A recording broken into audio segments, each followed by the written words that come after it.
ada seorang manusia, itulah dalam Ezekiel pun seorang manusia yang ada alat tulis, dan dia ada berbajukan linen putih, dan tidak tahu adakah pribadi ini malaikat sorgawi ataupun seorang hamba Tuhan, itu tidak jelas dalam penglihatan di Ezekiel. Nabi Ezekiel melihat, kamu boleh baca, dan yang dimeteraikan Tuhan suruh orang yang ada alat tulis itu, macam pakai itu dulu ada pen, untuk menandakan di atas kepala hanya orang yang meratapi pelanggaran umat Israel. Yang meratapi, baru orang itu pergi untuk menandakan itu. Kenapa harus ditanda? Sebab nanti kamu baca bab 10, di tengah-tengah macam ada takhta, ada cherubim itu, malaikat agung itu ambil itu macam arang api, dilemparkan ke bumi. Maksudnya penghakiman datang. Hanya mereka yang ditanda oleh ini seorang pribadi yang berbaju linen putih, mereka terselamat daripada penghukuman api yang dilemparkan oleh cherubim. Bab 10 Ezekiel. Jadi kamu boleh baca. Dan bagi saya semua ini sangat menarik. Kalau kita katakan secara teologianya, kenapa Tuhan, kalau di Ezekiel dulu kita bahas, apakah maksudnya hanya mereka yang layak dimeteraikan ataupun ditandai adalah mereka yang meratapi pelanggaran atau dosa orang Israel? Itu menandakan apa? Kalau orang itu ya bertobatan, dan juga bukan juga bertobatan, maksudnya mereka meratap, mereka orang benar, mereka rasa sedih lihat majority orang sebangsa dengan mereka itu melakukan dosa. Dan kamu boleh lihat bab 8 itu penetua-penetua yang ada bisik, mereka menyembah matahari, mereka membelakangi Tuhan, mereka bukan masuk bait suci itu sebelah belakang mereka atau timur, matahari terbitkan. Jadi mereka harus sujud kepada tabut itu ke barat, matahari di belakang, tapi mereka belakangi itu tabut, mereka sembah ke matahari.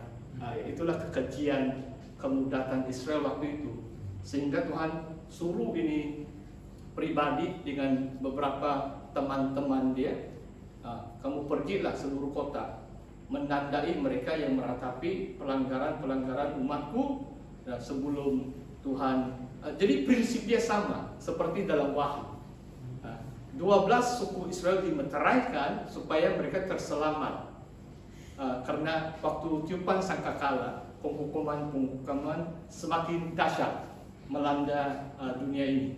Oke, jadi kita kembali dalam ini Wahyu. Sekarang kita mau tafsir yang 12 suku ini. Adakah ini orang Israel atau orang Yahudi secara lahiriah? Maksudnya ini orang Yahudi tulisan ini, ataupun ada juga maksud simboliknya di sebalik pernyataan Yohanes tentang 12 suku orang Israel. Jadi apa jawaban Anda? Adakah ini betul bangsa orang Yahudi? Bagaimana kamu coba tafsir ini? Sebab guru ada sebut tentang pada akhir zaman kan, seluruh Israel itu diselamatkan. Jadi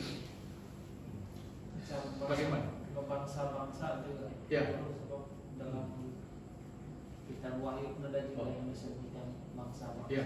Sebab kalau kamu baca bab 7 itu, penglihatan yang kedua melibatkan semua bangsa-bangsa menyembah Tuhan di hadapan takhta Tuhan. Jadi mungkin saya terus beri saya punya tafsiran, macam kamu diam saja malah. Susah juga mau jawab kalau tidak tahu bagaimana mau jawab. Dalam pengertian atau penafsiran banyak penglihatan dalam kitab Wahyu. Kadang-kadang saya akan ambil pendekatan yang memang perlu juga kita ambil itu secara literal, secara hukufiah. Bagi saya percaya itu memang melambangkan umat Israel akan diselamatkan. Tapi Tuhan saja yang tahu, kan?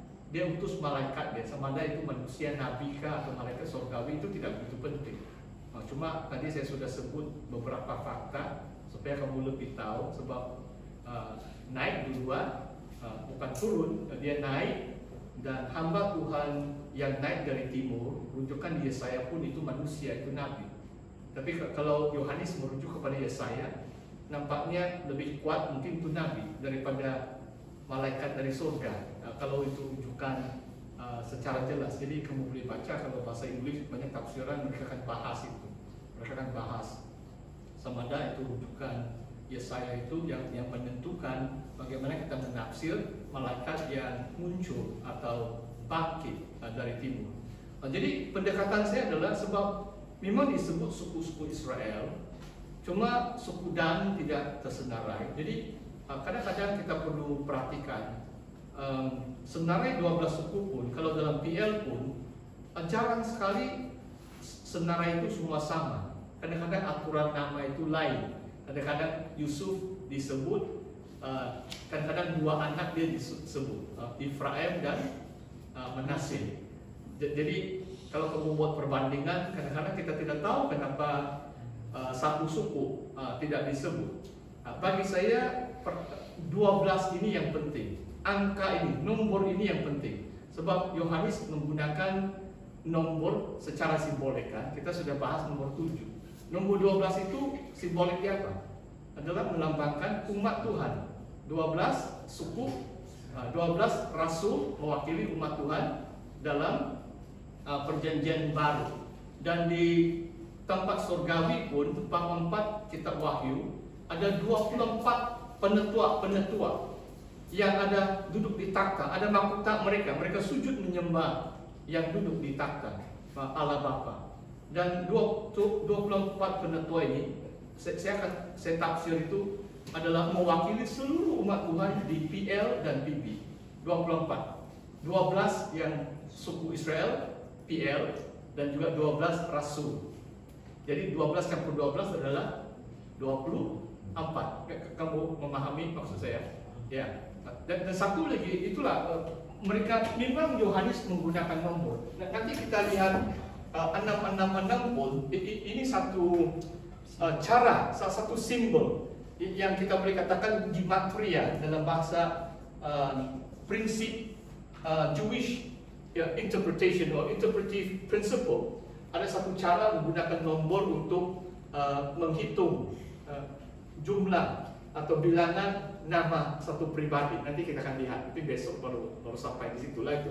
Tapi saya mau jelaskan dulu nomor 12. Nomor 12 ini sangat menarik. Coba kamu tengok. Nomor 12 ini 12 suku anak Yakub mewakili umat Israel dalam perjanjian lama. 12 murid Yesus atau 12 rasul Yesus mewakili umat Tuhan di perjanjian baru. Jadi 12 campur 12 ada 24 tua-tua atau penetua yang duduk di takhta menyembah Allah.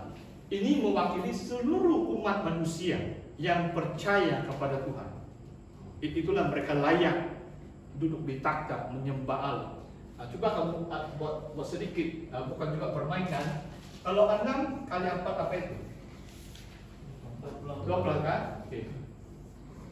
Saya coba kasih tunjuk kamu, ini nomor 24 ini sangat menarik ya. 6 ini adalah angka apa? Nomor apa? Manusia, man. Sebab itulah Antikristus, sebenarnya dia hanya manusia, tapi dia mau gelar diri Allah. 666. Satu cara kita tafsir ini Antikristus adalah dia hanya manusia, tapi dia meninggi diri. dia mau jadi Tuhan. 2 Tesalonika 2 mengatakan dia duduk di bait suci, menggelar diri di Allah, dan bangsa-bangsa dunia menyembah dia. Okay? Jadi dan 4 ini simboliknya adalah 4 penjuru dunia. 4 penjuru, ada 4 malaikat kan yang menguasai 4 penjuru langit. Jadi maksudnya kalau 24 ini adalah umat manusia di seluruh dunia. Itulah permainan nomor ini. Tapi saya tidak mau yang terlalu ekstrim. Jadi saya coba bagi saya coba berdisiplin. Sebab saya tahu kalau orang seberangan tafsir itu memang terpesong sudah itu tersesat. Jadi 6 itu man, number for man, manusia. 4 itu adalah muka bumi ini, bumi, penduduk di bumi. Jadi maksudnya manusia yang di bumi. 24 mewakili semua manusia yang percaya Tuhan. Itulah 24 tua-tua, penetua yang duduk di takhta. Bab 4 dan juga mungkin bab 5 juga disebut. Oke. Nah, coba kamu main sedikit ini nomor lebih. 8 kali 3. 24 juga kan? Wah, ini pun luar biasa. Jadi kalau 8 tuh nanti kalau kita tahu ini nama Yesus, saya beritahu lah. Nama Yesus dalam Yunani, kalau setiap abjad ini, setiap abjad Yunani dan Ibrani ada dia punya bilangan nomor dia. Total dia adalah nama Yesus adalah 888. Boleh tahan kan nama Yesus? Cantik Pak. Karena kalau boleh karena ini. Ya. Harus bertobat. Masih main nombor. Ya. Begitu. Saya cuma sebut sebab kalau 888 pun 24 kan? Kamu paham maksud saya? 8 kali 3. Jadi bagi saya macam Tuhan Yesus membentuk satu umat. Kita biasanya cakap umat. Kadang-kadang sebelah katakan umat. Tapi maksudnya gereja Tuhan, orang yang percaya Tuhan Yesus diwakili dengan 24. Sebab nama Yesus adalah juga kalau 8 campur 8 campur 8 adalah 24 juga.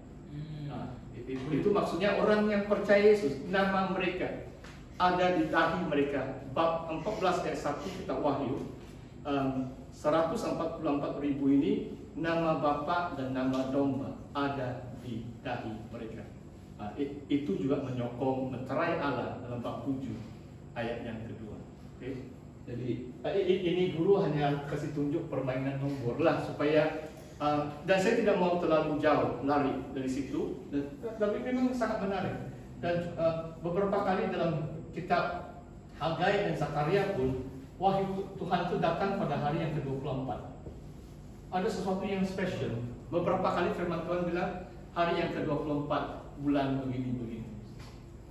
Tuhan yang menentukan waktu. Beruntung yang lahir 24.